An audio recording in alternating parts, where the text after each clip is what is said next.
Live coverage of the president was set to resume when he began making a speech at the Trade Mart. And very often you'll find a zipper hidden in the arm. Good afternoon, ladies and gentlemen. You'll excuse the fact that I'm out of breath, but about 10 or 15 minutes ago, a tragic thing, from all indications at this point, has happened in the city of Dallas. Let me quote to you this. And you'll excuse me if I am out of breath. A bulletin, this is from the United Press, from Dallas. President Kennedy and Governor John Connally have been cut down by assassins' bullets in downtown Dallas. They were riding in an open automobile when the shots were fired. The president, his limp body carried in the arms of his wife, Jacqueline, has rushed to Parkland Hospital. From Dallas, Texas, the flash, apparently official, President Kennedy died at 1 p.m. Central Standard Time, 2 o'clock Eastern Standard Time, some 38 minutes ago.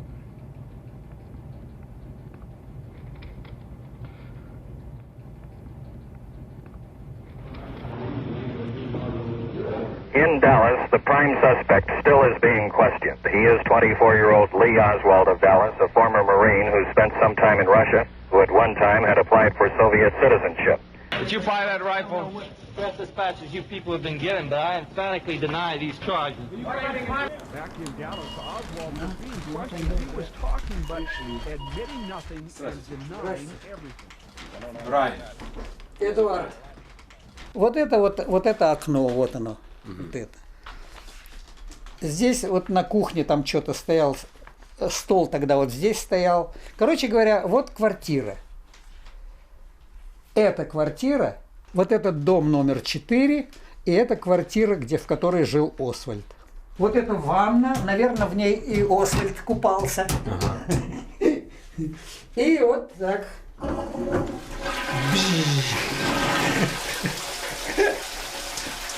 Это все осталось в Освальде. Ну, тряпки, правда, мои.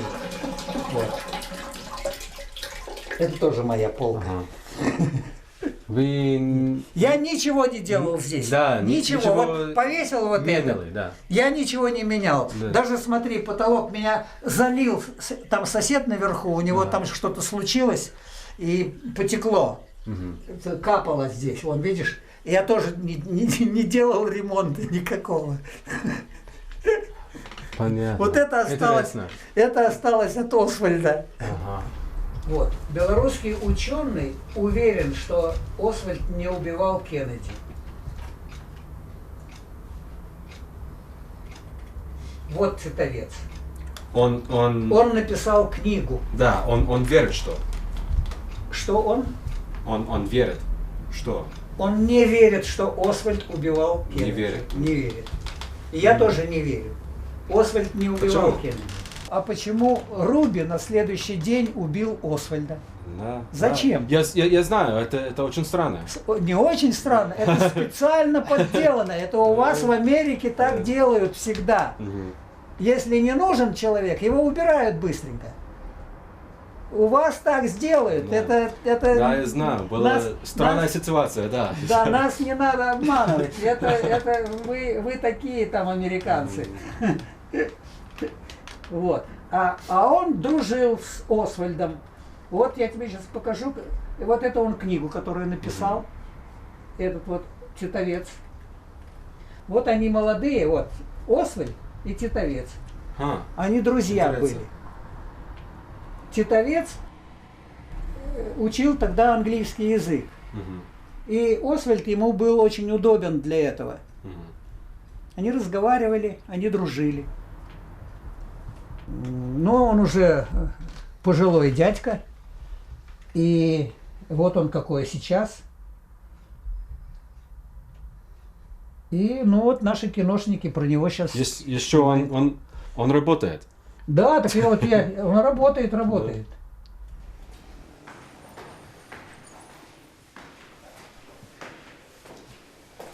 Развлечений с Освальдом, особенно когда у нас было козлиное настроение, это было промчаться отсюда до выхода на перегонки, кто кого перегонит, перескакивая через несколько ступенек.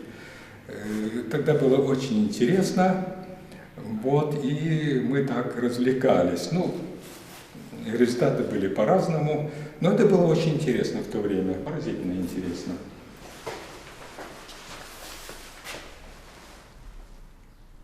Кто там откроет нам? Звонок был не тот по звуку. Догадается кто-нибудь открыть? Здравствуйте, заходите, заходите, смелее. Спасибо. Смелее, пожалуйста, заходите. Не надо разуваться? Хорошо. Так, ну что, здесь все как и было. А вот это что-то новенькое.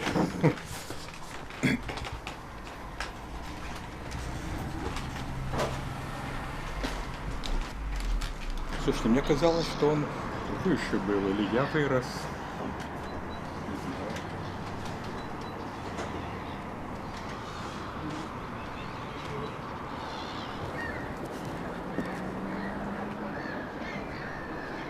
Да, здесь, конечно, деревья вымахали. Домика РСРП уже не видно.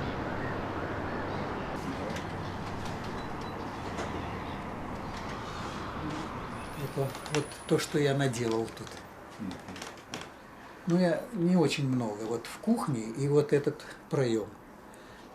И там он на кухне тоже немножко переломал.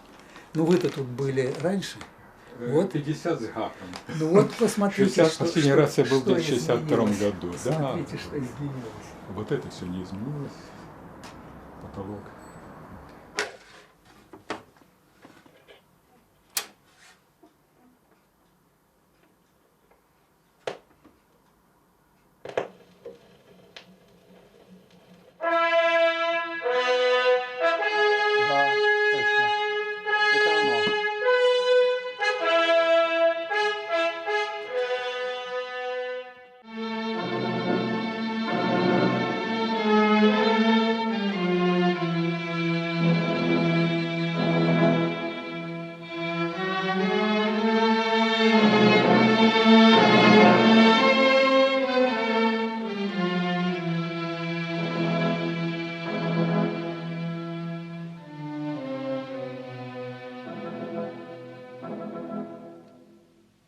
I'm happy. The official says they are sending me to the city of Minsk. I ask, is that in Siberia?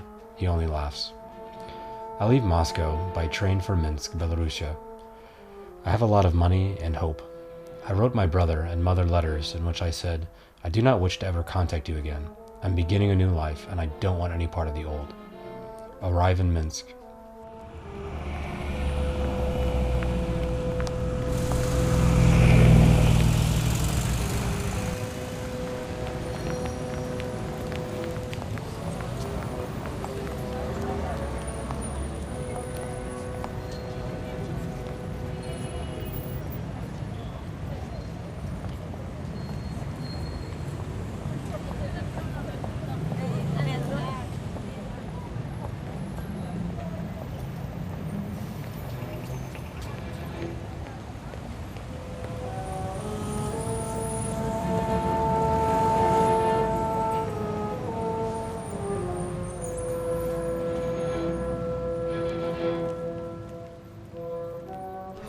I receive a small flat, one-room kitchen bath near the factory, 8-minute walk, with splendid view.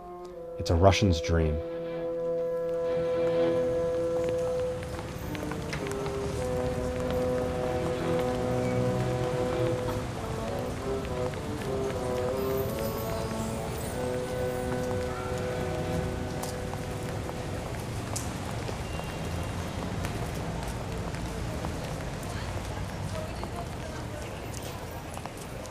И он внезапно появляется здесь, в Белоруссии, в Минске, где одна машинка на один проспект проезжает, или где-то начиная в 11 часов все прекращается, даже раньше. На улице появились гитары, те также под Микитки загребет милиция, как так. Одежда вместо ярких, разнообразных фасонов, здесь однообразна одежда, мода. Прически одинаковые. В магазинах нет открытого доступа. Ты там за прилавком стоит, который делает тебе одолжение.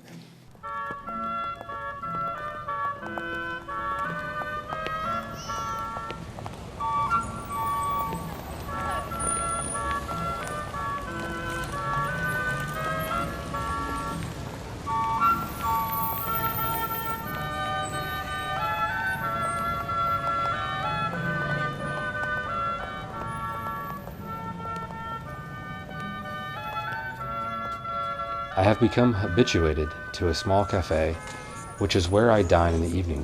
The food is generally poor, and I always exactly the same menu in any cafe, at any point in the city.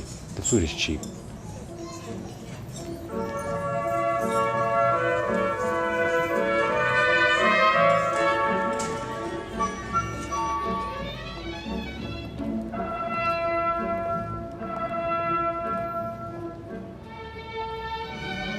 I visit Minsk Radio Factory, where I shall work.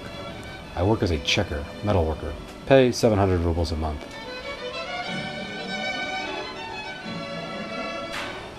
Work very easy. I am learning Russian quickly. Everyone is very friendly and kind.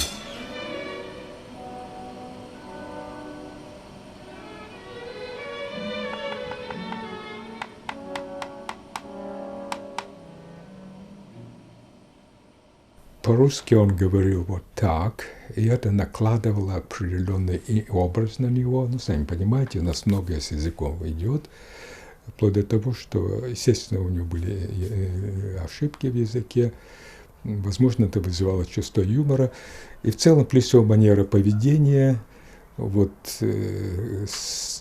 стремление самоутвердиться в мелочах, например, идти в буфет без очереди, или там первым проходить в дверь, не уступать дорогу. Иногда из этого клоунаду устраивали, там один раз его один шутник подкараулил, когда он входил, и тоже начал ходить. Ну, там была потасовочка, и кто-то победил. Ну, это было такое, с чувством юмора. Я не знаю почему, может быть, его как бы к этому подводили. Может быть, к этому сама обстановка подводила, его делали белой вороной, как бы американец, совершенно другое отношение начальства к нему. Конечно, всех проинструктировали не лезть на знакомство, не затевать ничего, только все в коллективе, чтобы было все на глазах, это понятно. May Day comes, as my first holiday. All factories closed. After spectacular military parade, all workers parade past reviewing stand, waving flags and pictures of Mr. Khrushchev. I follow the American custom of making a holiday by sleeping in the morning.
Да, это явно будет такой ретро-парад.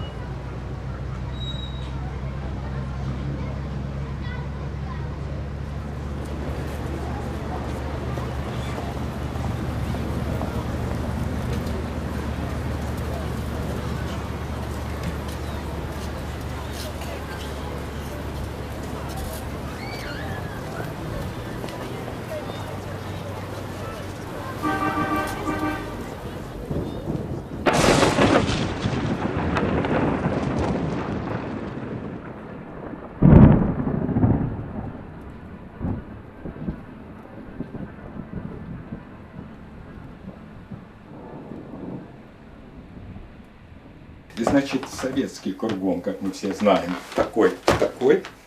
Американский оказался такой. Это было совершенно неожиданно. Мне казалось, что во всех армиях, на случае европейских, все должно быть одинаково. И вот здесь опять это был поводом для обсуждения. Мы начали доказывать, что это лучше, не знаю, сколько заняло времени, но каждый хвалил свое. Это проще, это ля-ля-ля. Потом, значит, где же компромисс? Здесь компромисса не было, но Освальд говорит, ты знаешь что, мне очень нравится парадный шаг в советской армии. Компромисс нашелся.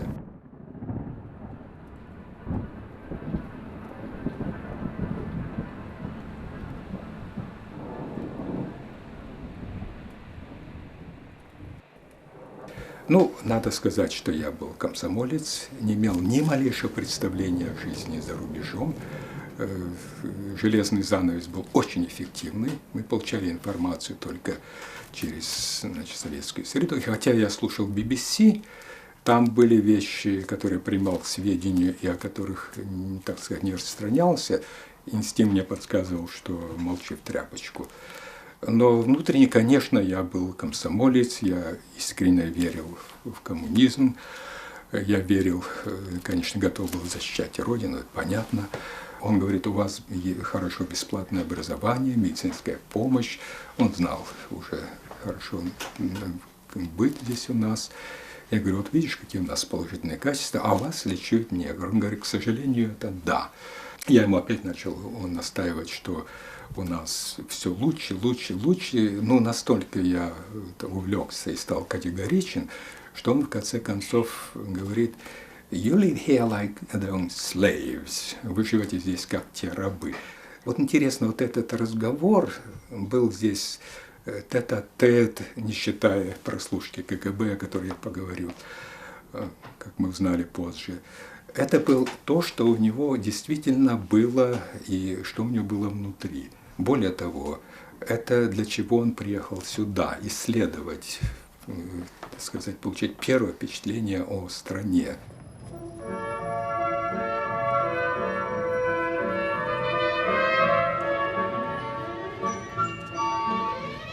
As my Russian improves, I become increasingly conscious of just what sort of society I live in. Mass gymnastics, compulsory after-work meeting, usually political information meeting.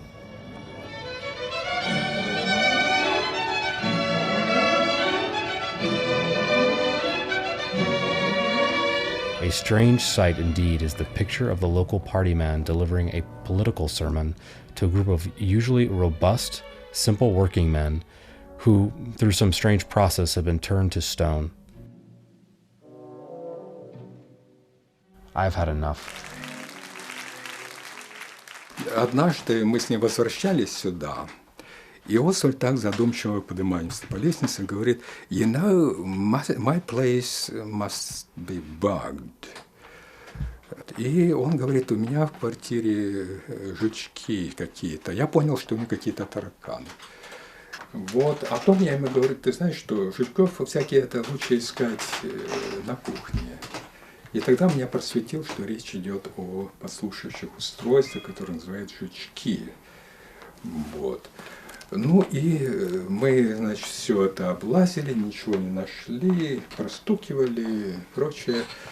Освальд посмотрел туда, но туда мы не полезли, потому что потолки относительно высокие. Что-то у нас уже энтузиазм кончился, а именно там, оказывается, как потом мы узнали, и были подслушивающие устройства.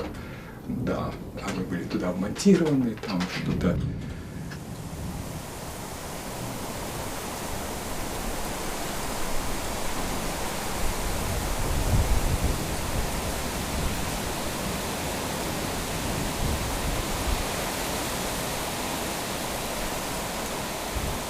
Тут, когда мы находимся даже в этой комнате, мы были, и наступает какой-то, он чем-то там своим занимается, я своим занимаюсь. И совершенно не обязательно паузу прекращать. Молчим замечательно. Вот это очень важный такой психологический момент. И чувствуется, что это как-то взаимно, мы не раздражали друг друга.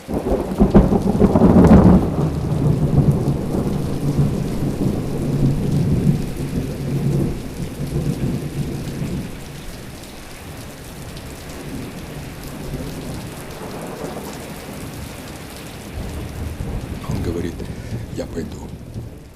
Ты здесь побудешь? Вот, я остался в его квартире. Вот интересное впечатление какого-то такого, когда он ушел, стало тихо. Ощущение такой какой-то безнадеги. Вот не знаю, откуда взялось вот это ощущение. Во-первых, здесь все было так гигиенично не устроено. Разнообразная такая стульчики, там раскладушка здесь стояла, кстати, стол здесь стоял. Вот. И в целом такое ощущение, что какой-то неуютности. И, в общем, ощущение дикого зверя, которое его обложили охотники. Не знаю, откуда интуиция это взялась. Может, потому что там кто-то подслушивал или что, хотя я это в то время еще не знал.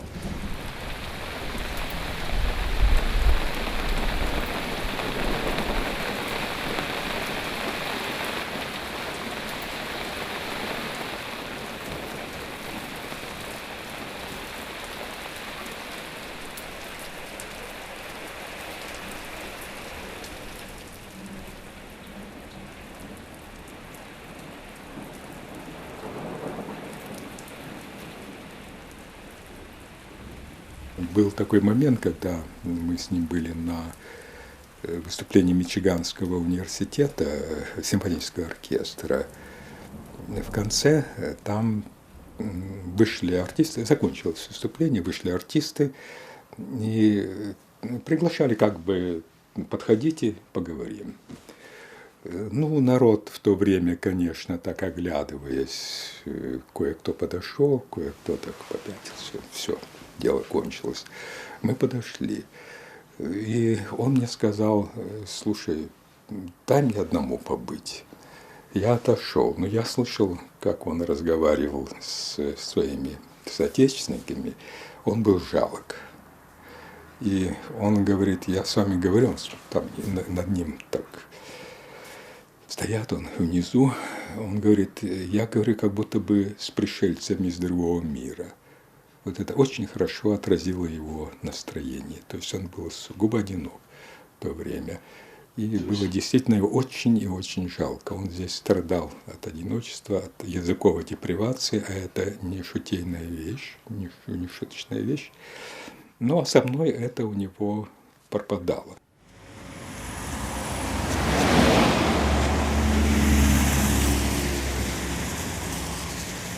Вот давайте в ту жизнь представим того времени. Значит, развлечений раз-два и обчелся. Кино с известным репертуаром. Всю ночь просидеть в каком-то небольшом кафе, поговорить нет. Значит, кинотеатры не работают. Театры, репертуар, ну, тоже известный. Для молодежи клубов нет абсолютно. Танцы только регламентированы. По случаю какого-то события, пожалуйста. Ну что делать? Сидеть вот здесь, тосковать, осень, свистит ветер, дождь. Здесь очень тоскливо осенью. Ну, пошли, Эрик, сходим, он предлагает танцы по какому-то случаю в мединституте. Ну, конечно, пошли. Кстати, там такие танцы тоже довольно интересно. Значит, вначале идет подготовка на первом этаже. Из зала частично выносят в вестибюль сиденье, частично там по стенкам. Потом какая-то бригада уходит и приходит, приносит, сгибаясь под тяжестью этих динамиков, там, магнитофона, огромного, конечно. Все это там устанавливается, что-то там налаживается, настраивается, звуки какие-то на фоне запаха. Дело в том, что на третьем этаже анатомичка. Формалин до сюда доходит. Для нас ничего.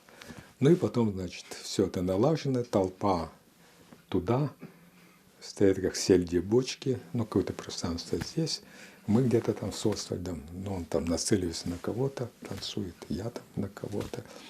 Вот такое вот веселье. До каких-то часов, там сколько положено, до 9, до 8 расходимся. И ну что, или сидеть здесь, или пойти на такие танцы. Вот такая это была у нас жизнь в то время. Кстати, прекрасная.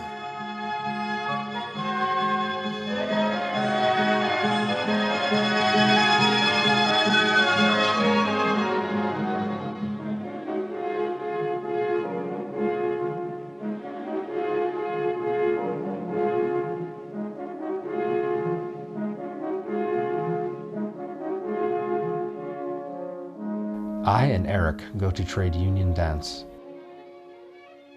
Boring, but at the last hour I'm introduced to a girl with a French hairdo and red dress with white slipper.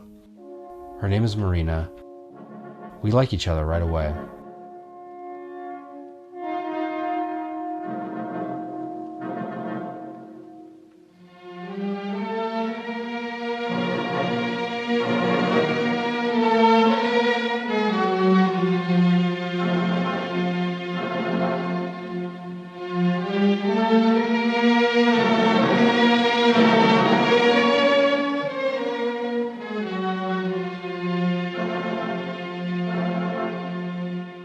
Когда друг выходит жениться, это как если бы он переместился в другое пространство и куда-то исчез.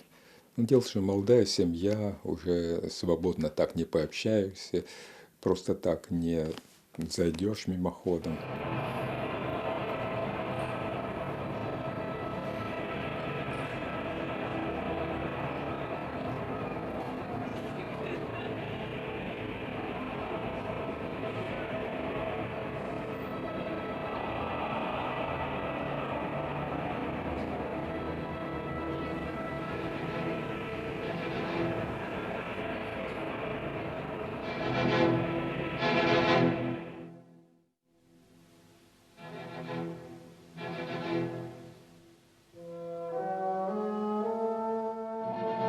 The Soviets are committed crimes unsurpassed even by their early-day capitalist counterparts.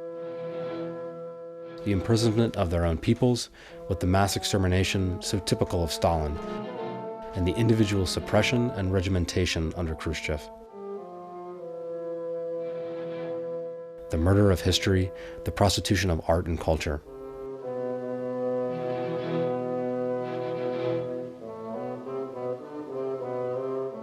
How many of you tried to find out the truth behind the cold winter cliches?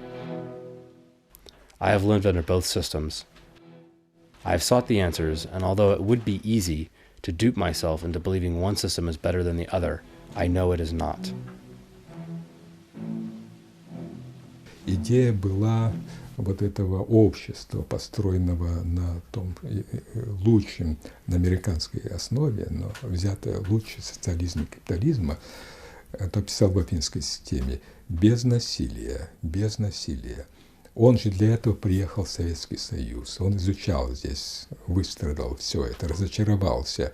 После разочарования он не сказал, что все, вам так и надо коммунистам. Нет, я руководствовал тем образом человека, которого я знал. Я знал, что этот человек был очень миролюбив, причем не показухой, а на самом деле это было внутри.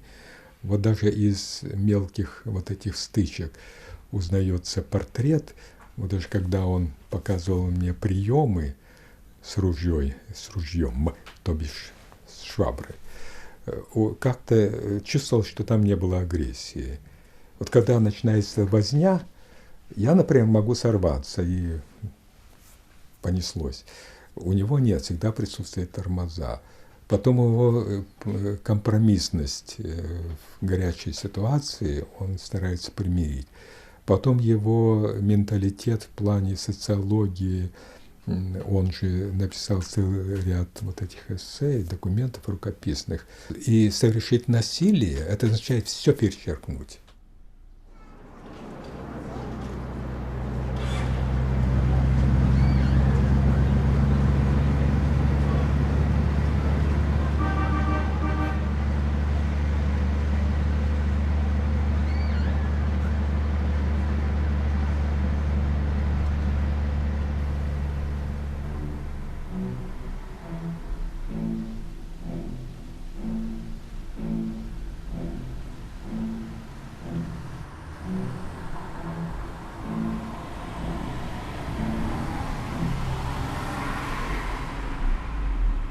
И вот я когда там стал интересоваться Освальдом, ну и что?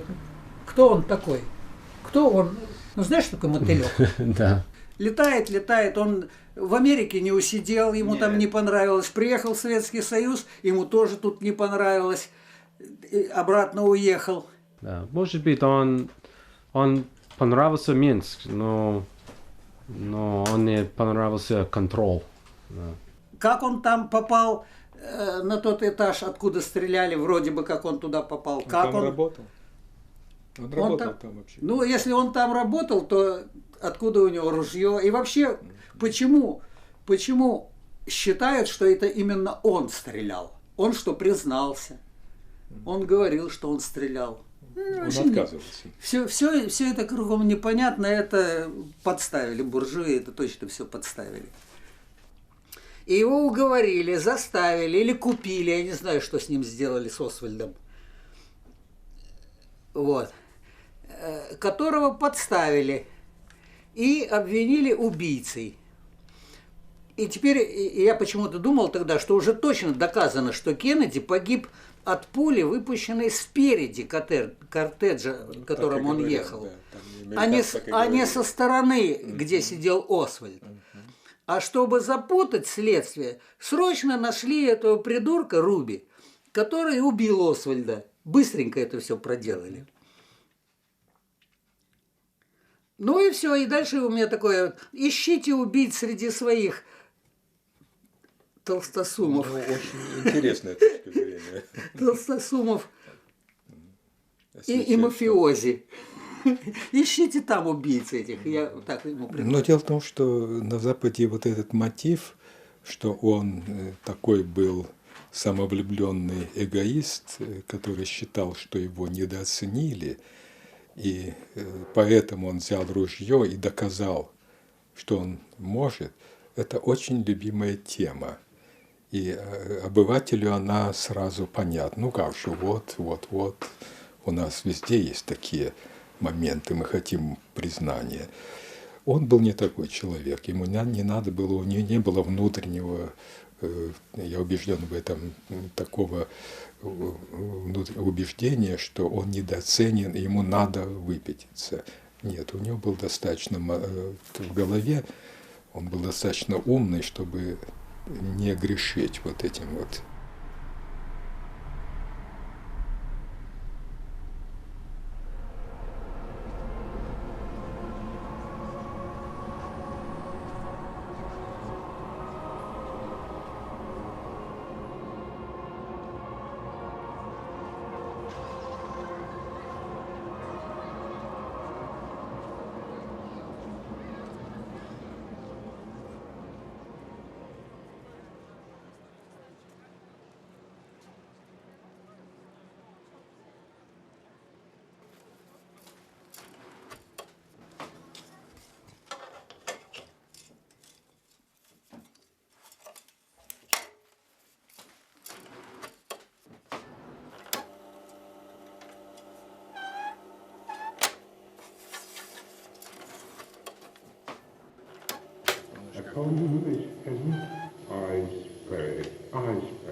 А, да. Сейчас. Вот это. Это он вопит. А, это я вопил. Вот сейчас, внимание. Вот сейчас острое внимание. My story being done, she gave me for my pains a world of sighs. She swore in faith 'twas strange, 'twas passing strange. 'Twas pitiful, 'twas wondrous pitiful. She wished she had not heard it, yet she wished that heaven had made her such a man. She thanked me and bade me, if I had a friend that loved her, I should but teach him how to tell my story, and that would woo her. Upon this hint I begged. She loved me for the dangers I had passed, and I loved her that she did not pity them.